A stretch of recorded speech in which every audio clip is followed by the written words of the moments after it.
you're gonna look great. But if you wanna stay in shape, well, you better hit the GymWits. That's right, man. Tell 'em. Welcome to the GymWits podcast. I'm Ryan George. I'm Justin Guild, a.k.a. Chef Sonic. And we are the GymWits. So Misha's been asking for you. Of course. Yeah, you've been MIA at the gym. Yeah, it's Again. just been very hard for me to get there.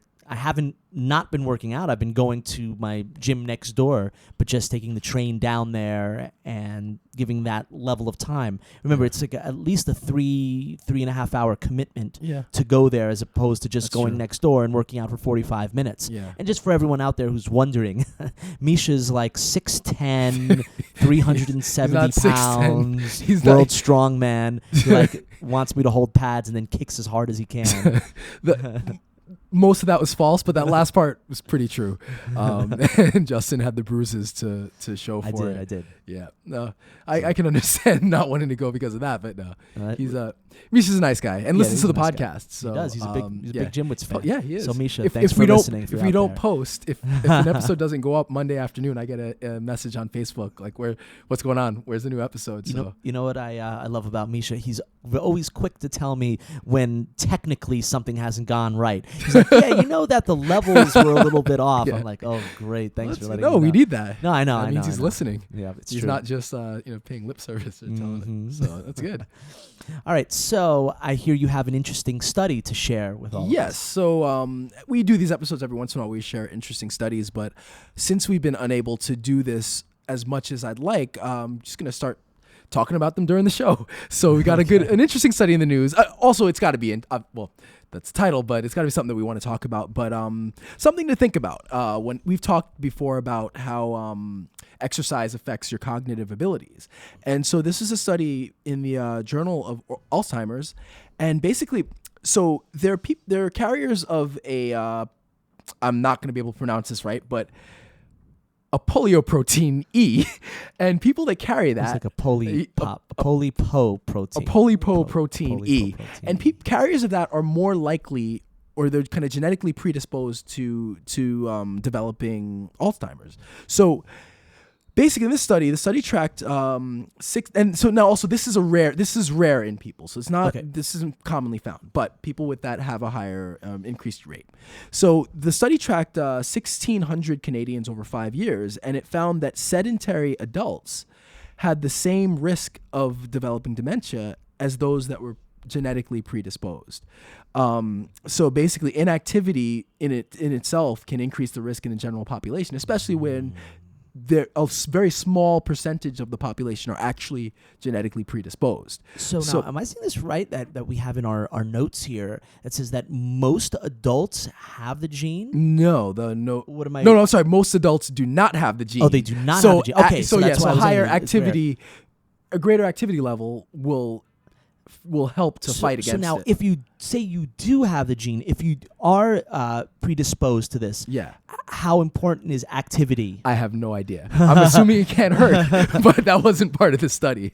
Wouldn't you figure that would be part of the study? I'm sure it would, but no. I mean, you got to look at every study. I know. They're focused on different things. So this is studies for the people. So I mean, this was an overall thing. So it'd be a different thing. That would be a whole different study if you're specifically focused on people with that gene. Yeah. So it's basically saying if you are inactive, if you are an inactive adult, it's almost like giving yourself that gene. You're basically giving, exactly, that's it. So just, again, as we've talked about many times, exercise doesn't only apply to your fitness and your mortality, but cognitive function and fights against many diseases. We're finding out more and more it applies to all aspects of life. So don't forget what we had mentioned we had previously done a podcast where we talked about some of these ideas that fitness and activity actually helps your cognitive strength more than so-called brain exercises, which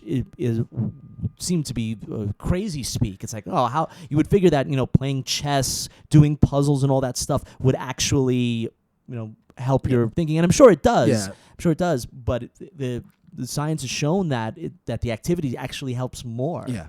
That it can prevent dementia and all those horrible afflictions. Yeah.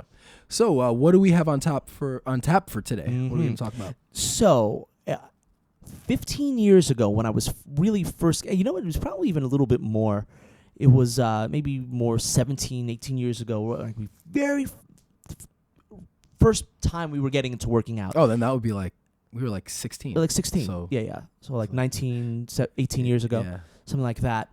So when you first get into lifting weights, working out, right, especially how many as a people teenager, are doing the math right now to figure out our age? how old we are? We talked about how old we are. Yeah, no, I know. I'm just saying. If someone doesn't, like, start, okay, 19 plus 15 or 16 years old plus, okay, whatever. Sorry. So I don't know if So you did, but I sorry. used to buy Flex magazine, like course. bodybuilding magazines, just to sort of dream and to get into it and to be inspired. And I remember reading an article on Weekend Warriors, and it basically said you can achieve the body you want, and then it gave some random workout that what a Weekend Warriors. But what was, I'm sure, might have been somewhat misleading was the picture that it showed this bodybuilder working out, and then had the article next to it, Weekend Warriors. Yeah. It's like, wait, so this guy is a weekend warrior? He looks like a professional bodybuilder to me. Yeah. So if you can achieve that body with just 2 days a week or just working out on the weekends, wow, that could be really good. Why would I have to work out during the rest of the week? Yeah. I kept it in my mind that I don't know if I really buy this. Yeah. So we're going to have a little discussion on the Weekend Warriors. Yeah. So basically, I had a client come to me a couple days ago. About a week ago, and he's like, did you hear about the new thing, the Weekend Warrior workout? And I had not heard. I mean, we've heard of Weekend Warriors, obviously, since we started working out. It's never, it's not a new thing, but for a long time, it was kind of a joke. Like the Weekend Warrior is a joke. The person who works 9 to 5, has kids, can't work out during the week, and then they run to the gym and do all their exercise during the week. But there was an article that was out in the Times. It was based on many other sources, but it was based on a study that was kind of looking at whether or not kind of being a quote weekend warrior is good for you, is bad for you, is better than being normal exercise. And when he said it, the way that he said it, and then looking at it, we're almost like kind of preemptively stopping the fitness industry. Not that we'll stop it, but addressing the fitness industry, kind of embellishing on whatever the results of the study you just were. know it's coming. Yeah. So then I thought, it would make a good just to talk about what is a weekend warrior, what's required if you're forced to be a weekend warrior, and really what can you expect if you are a weekend warrior. So I guess that's kind of where we're going to go with this episode. So I guess the first thing is, tell me, what do you think, what's a weekend warrior off the top of your head without looking at the notes? Well, clearly it's someone who can't get to the gym, can't do really anything but work and be with their family during the week. So on the weekend, they do their thing. And really, a weekend warrior applies to anyone in any hobby that wants to do that. Let's say you're really into skiing, so you go skiing on the weekend, or you like playing music, so then you play with your band on the weekend. You're a weekend warrior for whatever the thing that you love to do. And it's just so perfect for today that the fitness industry would try to capitalize off of that. Yeah. Well, we don't know that it is, but the fitness industry is based on it's all based on coming. what's the new big thing. And so when he said that, and I read a couple of the articles based on it, I thought, okay, this is going to be something that you'll hear about. Think about it. It works perfectly because people are so busy nowadays, right? There's so much that's taking up our time, and we can't get to the gym during the week. We have family, we have work, we have this. So there's a huge demographic of people that are like that. Yeah. And whenever there's a huge demographic of people, there's going to be someone or something that's trying to capitalize. And does Bingo. all the... Now, remember we talked about, what was it, the 2-minute workout? Yeah. Doesn't it sort of sound like the same? It can. So we'll talk about that a little bit. So basically, first thing, you're close on the weekend warrior definition. We're going to go with kind of a more technical definition. I guess before we talk about the definition, first thing you want to understand is there are kind of the CDC kind of has its own exercise requirements. Like what's the base minimum exercise for good health, right? So, and most of what we talk about is always going to refer to it with this amount of exercise in mind. So weekly, it's either 150 minutes of moderate exercise per week. So that could be kind of, fast walking, gardening is considered, it can be, it can be harder than sitting and watching TV. So, but there's kind of moderate activity, right? Okay. Or 75 minutes of vigorous activity. So again, when we refer to like the exercise standards, this is our baseline. This is where we're starting from. So a weekend warrior is basically somebody who crams that exercise into the weekend, so that they do all of that on 1 or 2 days over the weekend. So when we're talking about the weekend, we're talking about that. And again, it'll come when we get later on into this. We'll explain, why it's important that definition is, we stick to that definition of weekend warrior. But that's what a weekend warrior would be. So does it make sense? Oh, yeah. Cool. And we had a question Yeah. once from a guy who was a weekend warrior. Exactly. Yeah. Asking what he should do because he was looking to build size. Yeah, exactly. And we had actually made some suggestions of how he could enhance his overall workout and just his overall lifestyle. Yeah. And we'll get into that a little bit as well. Yep, so I guess we just mentioned it, and it might be a little obvious, but it would probably apply to your 9-to-5ers, or maybe even more your 9-to-9ers, Yeah. people who are working and have a family. Well, yeah, I mean, there's so many people who are in situations where they have, one job or 2 jobs, family obligations, other obligations that keep them away from the gym throughout the week. And the weekend, we tend to have a little bit more time on our hands. And so there are many people who benefit from this, who can, and for some, there are people who aren't weekend warriors because they almost self-defeatingly they're say, oh, well, if I can't do it during the week, the weekend's not going to be enough, and they don't do it. So so that's why it's also important to find out or figure out if it's effective. So you have that. And then also, according to the CDC, only 20% of adults meet the requirement. So that 150 moderate or 75 vigorous minutes of exercise, like it's a tiny number when you consider it. So any way we can get people to meet it is important. Rates in this country. Yeah. So, so basically the weekend for many people can be the time to actually get your exercise in. So that was the important part. And so, there's been a lot of research. There was one big study that came out recently, and that was kind of that's where the New York Times article was based on. But there's been a lot, there's actually been other research out there that does show that it is pretty effective to be a weekend warrior. So now the one that came out recently, that was the one in the Times, was by JAMA Internal Medicine.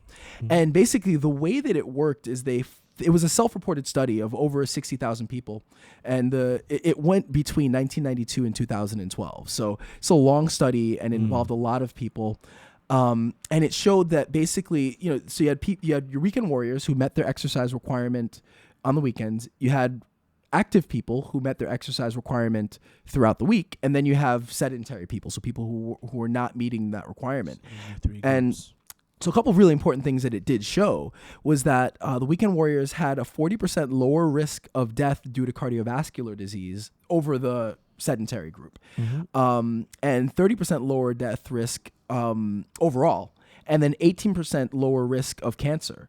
So, and it showed just a decrease in all causes of mortality. So from a just am I going to live or die standpoint, being a weekend warrior is better than nothing. So, and that was the important thing to take out of this study, is that it is really important for your health.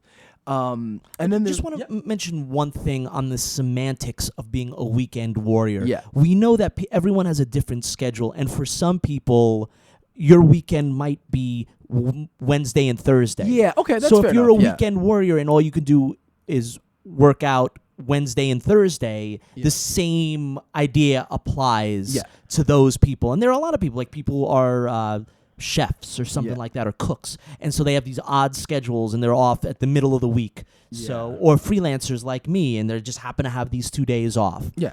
So for people that are like that, just don't get too caught up on the term weekend. It's, we really mean your 2 days to work out. Yeah. No, that's fair. But yeah, that's it. So kind of, ramming all your exercise into 1 or 2 days, that's, doesn't matter whether it's actually on Saturday or Sunday.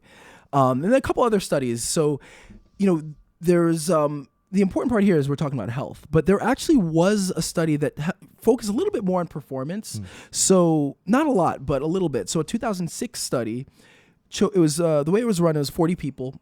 You had 3 groups again: sedentary. They were all healthy people, but healthy but not active. Okay.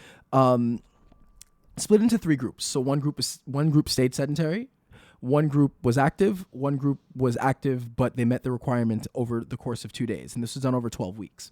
And they measured their VO2 max before and after. And they found that both the active and the weekend warrior groups, they increased their VO2 max equally, but it was increased over the sedentary group. Sure. And for the VO2 max, it's basically just your heart's ability to extract oxygen from the blood. So it's really important, not only for health, but also if you're going to get into performance and athletics. That's a very important thing to measure is where your VO2 max is. So that was another study that kind of showed that it can affect your fitness levels and not just your health, which obviously is the most important part of all of this. All right, so what can we take from these studies? So what we can take, there's a lot of research on being a weekend warrior being good for your health, or at least better for your health than nothing. Yeah, there's tons of research that any exercise is better than nothing. And there's a lot of research, especially with this study coming out, that being a weekend warrior is good for you. And as far as staying away from dying, it can be as good for you as working out during the week. So it's more about the numbers. Do you get the recommended exercise just for, again, not dying, for mortality? Okay. So the problem I have, and the problem that I see and we see throughout the fitness industry, is taking one study and then embellishing on it. And so I think that's where you want to be a little careful. Is the one study I referenced about the VO2 max, it's 40 people. It wasn't a major study. So there's not a lot. How could you gain? There's not a lot of research out there to say being a weekend warrior will help increase your performance, or will help you with bodybuilding, or will help you with any sport or activity, or look better, or this or that. Like that, still, the jury's still out on that. So the fear is that then you get companies that will say, do this 10-minute workout. And that's the other key, is that you have to meet your fitness requirement in the weekend, but you'll get people saying, do this 10-minute workout twice a week and you'll be in amazing shape, and they'll sell whatever product they need to sell based on that. So that's the issue that I have, or and that what I see is just kind of the industry taking hold of it and saying, promising results that are unrealistic based on research that has nothing to do with gaining 30 pounds of muscle. So what if we take a step back, and instead of looking at it in terms of the amount of time that's put in, we look at the amount of exercises and reps or sets? Because remember, we had that question from that guy that was looking to build mass. Yeah. And what you said was you're going to have to do a significant amount of work. Now, we know that the human body is only capable of doing so much, right? Yes, you could train it to do quite a bit, but what if in those 2 days you get a significant amount of exercises? You do, you go through everything. You do your bench press, you do like an incline press, you do rows, squats, deadlifts, bicep curl. You just go through it, and you do a significant amount of repetitions of each. It may be just as much or somewhat close to the number of reps that someone might do working out during the week. Like, what about comparing it for getting results? For getting results. I mean, can you get results if you cram it in that way? I don't know. Because we know the body needs rest. There's not enough research to say. I think part of it's person specific. We both know people who work out sporadically and look great, or have, or just seem to have the genetics for it. And then we know people who put in tons and tons of effort and make very, very little progress. So again, there's no real research to say that compares, let's say, to the same program done in 2 days versus over the course of, a week, and how you get, X, Y, and Z results, or how if muscles will grow at the same rate. So we really the jury's out on it. I would say you can get a lot done. Sure, you can work out twice a week and do a lot and still get results. I don't know how much, and there's not a lot to back up. So now, maybe not in terms of performance or building muscle, but what about burning calories? What if you do a lot of running and you burn calories, wouldn't that still go into the calories sure, but on a weekly basis? Sure, and but we we've know that always it's not talked about that. But when it comes to weight loss, like I'm not a big like how many calories did you burn during the workout person, because that can be made up easily with the diet. Sure, so I wouldn't or drinking. Yeah, I wouldn't be as can concerned of about that. Now, if you're trying to, if your goal Pepsi. is to run 10 miles, then you got to run your 10 miles, or you do 5 miles each day, or whatever it is. So if you have a certain mileage goal, you just got to do that. I wouldn't be too concerned about the amount of calories you're burning, because you're going to put that back on. Sure. But the other thing to consider is when you exercise, you don't, your metabolic rate doesn't drop back down to normal. So if you have a normal metabolic rate and you exercise, there's a steady drop back down. So if you do that, if let's say you do all of your work in that one workout, you're still getting that steady drop down. Where if you do it over 5 workouts, then you have that steady drop 5 times. So theoretically, like you burn a little bit more because you have to come down 5 times versus 1 time. But it doesn't matter really. We know that working out more consistently is the best option, but it's just not an option for everyone. Yeah. So now we were sort of talking about some of the benefits. Yeah. But there's going to be risks. That come along with this as well, especially if you're really hitting it hard. Yeah. So the main drawback are acute injuries. So strains and sprains tend to be the main things that you're going to see with kind of the weekend warriors. There are a number of theories. There's no real study that then examines that. But I mean, just think about it. If you're sedentary, you're not active, you're kind of in a deconditioned state. And then you go from that 0 to 100, and especially if you're not kind of properly warming up and preparing yourself, it's really easy to injure yourself. One thing to think is like, your VO2 max, again, we talked about, that drops significantly from not exercising. So if you don't let's say you're really fit and you don't exercise for a week to 10 days, it will drop. You build it back up quickly, but it'll drop. So to me, part of it, and this is my own thought, is that part of it is that you just get less fit over that week of not exercising.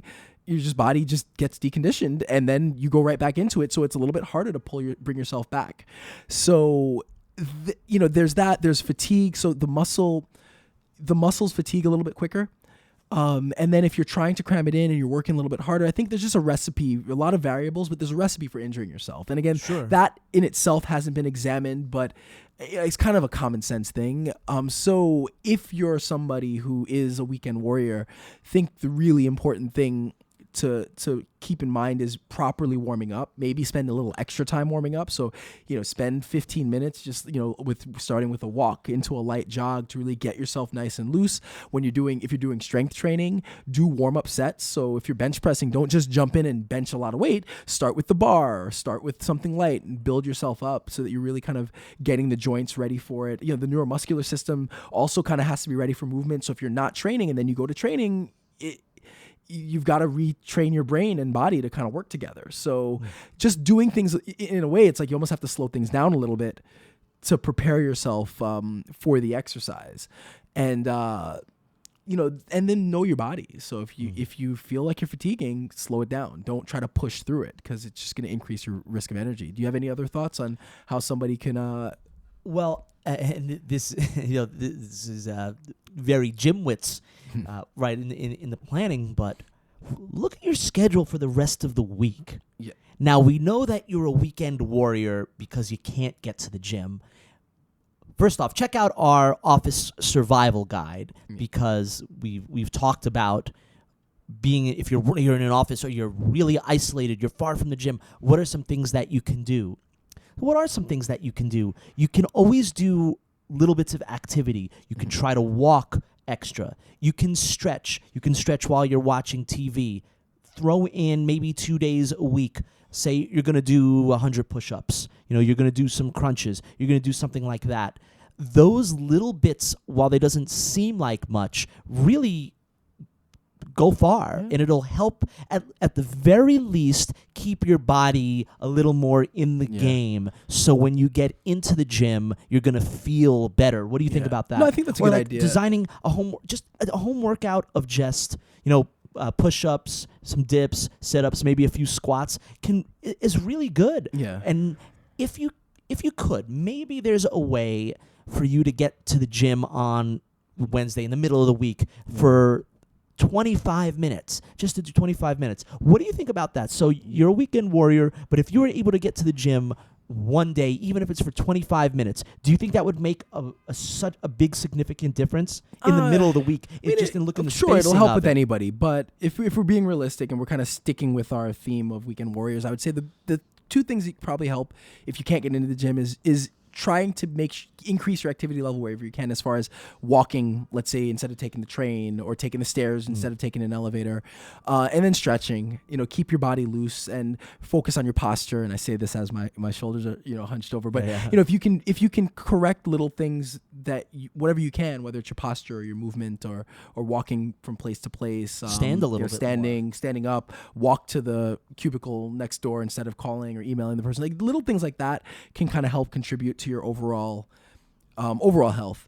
So there was one other thing though that we want to make sure that people are clear about, which is why I kept going over like what are the exercise requirements. And there's a difference between being a weekend warrior and a sporadic exerciser. So we both know people who like exercise here and there, but that can actually be bad for your health. So I'm going to reference, there have been a few studies. I'll reference one. This is from the American Heart Association. It was back in 2000 when it was published. But basically it was conducted at health clubs or using with the help of health clubs, 320 facilities, combined 3 million members, and they covered or tracked 182 million workouts. So they found over these 100, and this happened between 1997 and 1998. So they found over these 182 million workouts, there were 71 fatal heart attacks or strokes, which we both know this. Activity, there is an inherent risk of exercise. It's minimal, it's tiny, but there is a bit of a risk. So what they did find was that half of the people who died or had the fatal heart attack or stroke had exercised less than once a week. So they were exercising sporadically.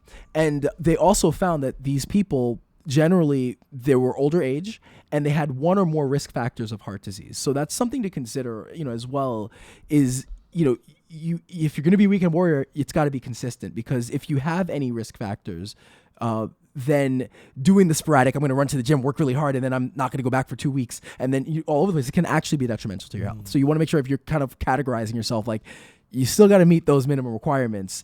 It's not, it's not about just kind of going here and there. Being like a quote weekend warrior means that you're going to cram your 150 hours or your 75 hours of vigorous activity into that time.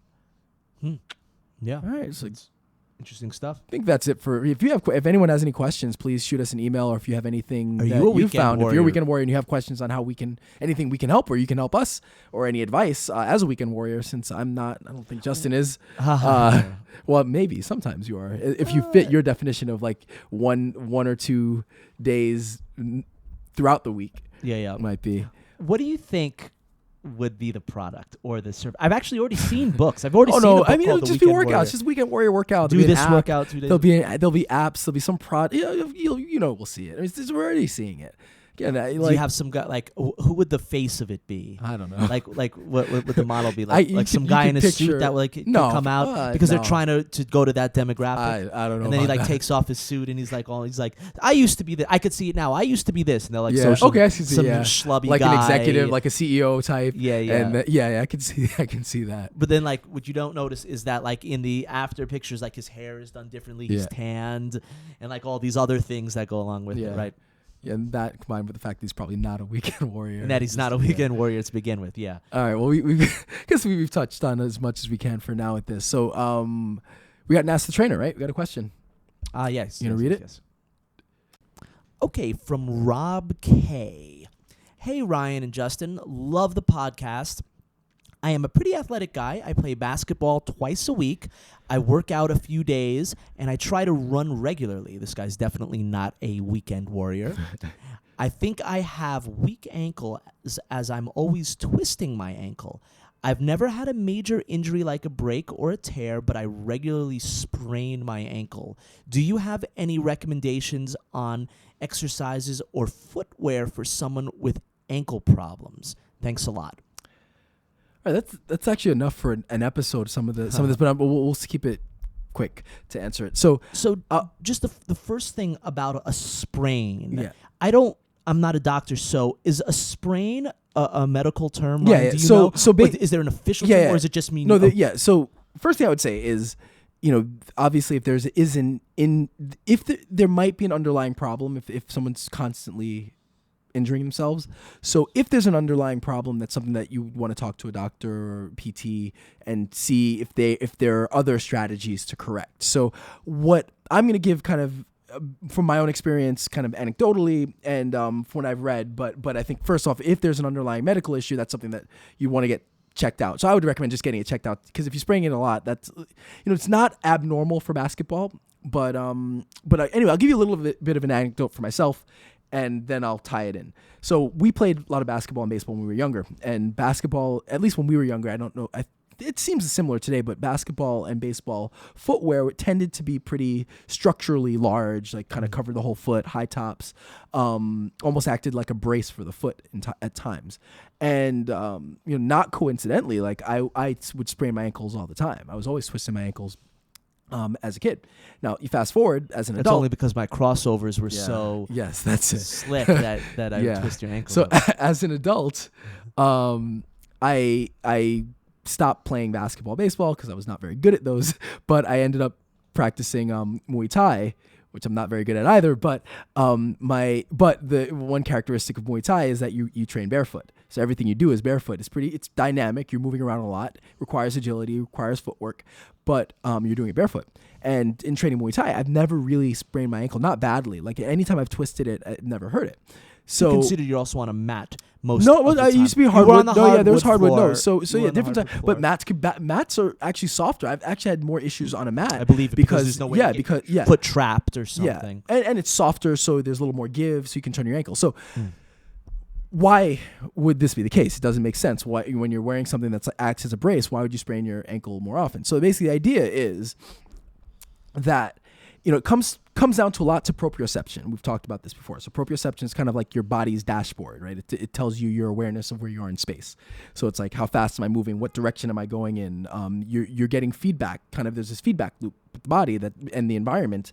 And when you're wearing, let's say, something that's very thick and structurally very strong, and that kind of braces you, you lose some of that feedback. Right, your feet aren't really feeling the ground because there's a big barrier. Your ankle doesn't have to really do much because there's a brace, almost something bracing it. So you're losing a lot of that feedback. So you then start to rely, instead of on your body's natural kind of proprioception or natural awareness, you start to rely on that support.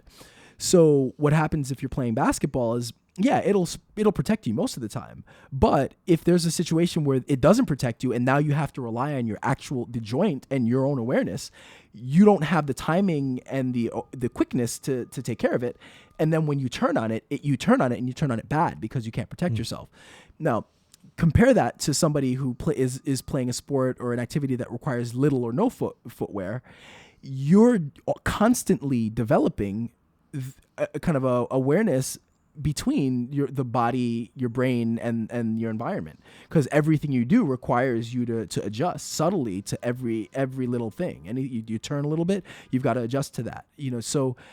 So when you're training barefoot, you're actually developing an awareness that when you do turn wrong or when something goes wrong, you're able to quickly respond and correct. So even like the few times where I've turned my ankle training, like Muay Thai or practicing, I always catch myself and I'm able to correct myself. So that's the idea or the theory that, basically, that the extra support is inhibiting your natural proprioception. So what I would say, now getting back to Rob's question, is with this in mind, a couple things you can do. So, make sure there's no underlying issue. And if you're still injured, get it taken care of, right? So once you make sure that, structurally you're okay, my recommendation would be, don't start playing basketball barefoot right away. That's not a good idea. But I would start to maybe practice with lighter shoes, with something thinner, even like the Vibrams, like 5 Fingers, or something that is not protecting you a lot. Work on agility drills. There's a good book like Speed, Agility, Quickness. It's been there are a million editions at this point, but work on agility drills. Work on your movement. Practice shooting around with something that's less support, and then slowly start to lower the support that you're actually using when you're playing basketball, and that might help you, because then as you develop your own body's proprioception, you'll rely less on the support from the ankle weights and the shoes, and rely more on your body. And one example, again, is you see basketball players, they sprain their ankles all the time. Soccer players, you don't hear it nearly as much because their footwear is lighter, and they tend to be able to catch themselves better, even though it's in many ways more violent.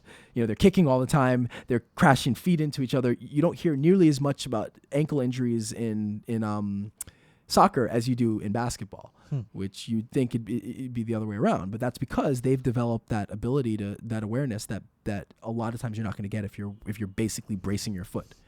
One thing I would like to add is that your joints, your ankles, very, very sensitive. So if you mentioned that you regularly sprained your ankle, maybe you're getting back into it too quickly.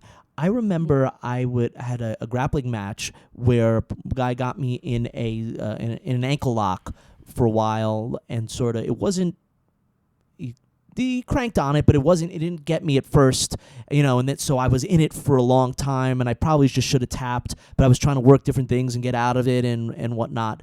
And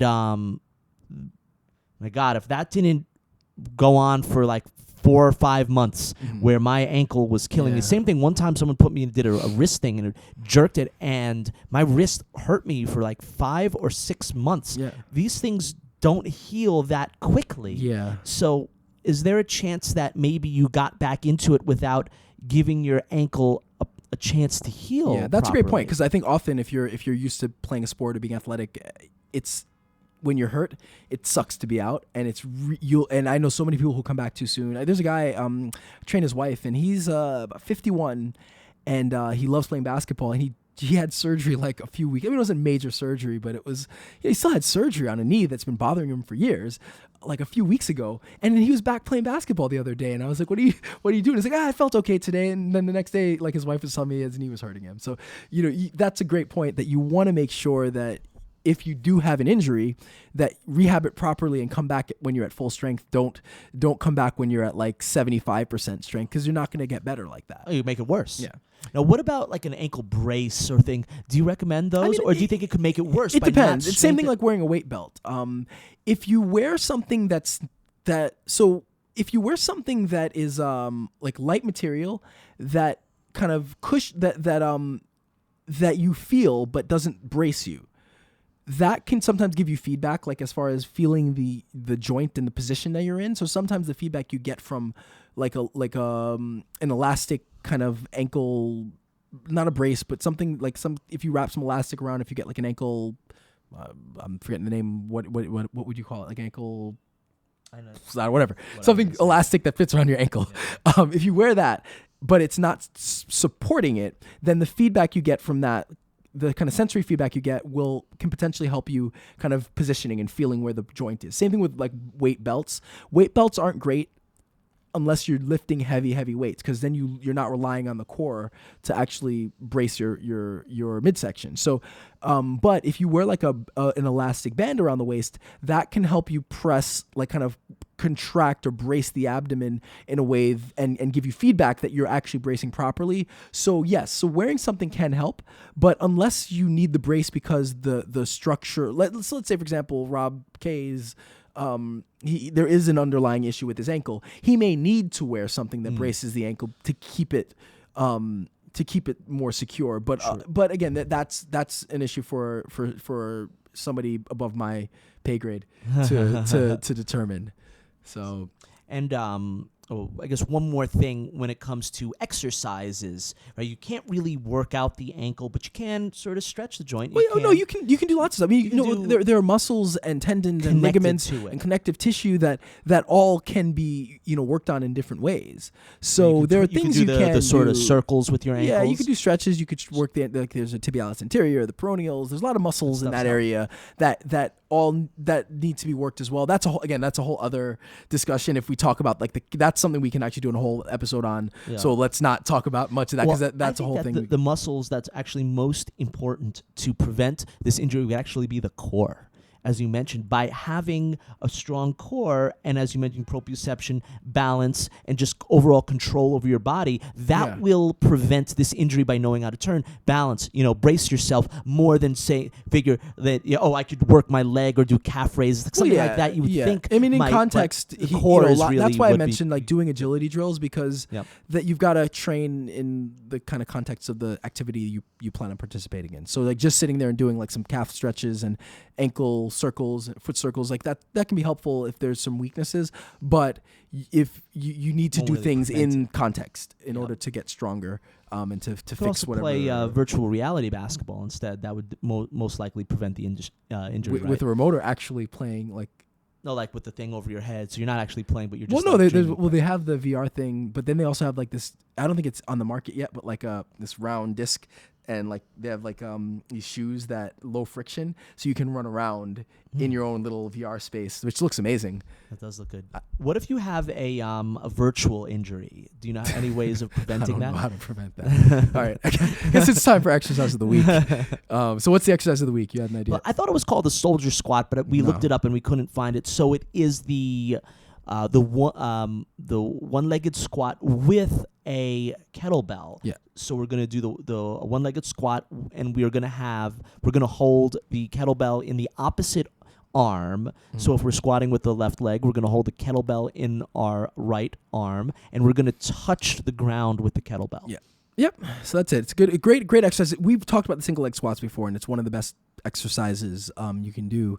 And the single leg squat is essentially a progression on it, but it's a good way to do it. For some people, it's actually not easier. No, it is, but because it helps you push off a little bit. Exactly. It helps kind of counterbalance a little bit, and it also allows you to balance. You can kind of tap the kettlebell to the floor. You can also modify it to do like a straight leg deadlift. So instead of squatting, you keep the leg straight and you kind of hinge forward. So there's some cool things to do with that. You can do it with two legs too, if you want to do the one where you're sort of holding it down and you touch it. You're doing a squat and you just touch the kettlebell holding with two arms. So yeah, it's good too. Cool. And I'll post that. If you are an app user, you get to see the exercise of the week. And I keep saying I will, but we will get all these exercises of the week on Facebook soon. Justin's got to just commit to meeting me in the gym, and we'll get these down so you guys can have our list of, I guess, whatever since we've been doing it, I think we have like 13 or 14. We got to get these 14 exercises in a YouTube video soon. So that's it. As usual, if you have any questions, shoot us an email at thegymwits@gmail.com. Rate us, download the app, however you use. We're on everything at this point, so whatever you use, please rate us. It helps us rank, and ranking higher and higher. So that's it. I'm Ryan George. I'm Justin Guild, a.k.a. Chef Sonic. And we are the GymWits.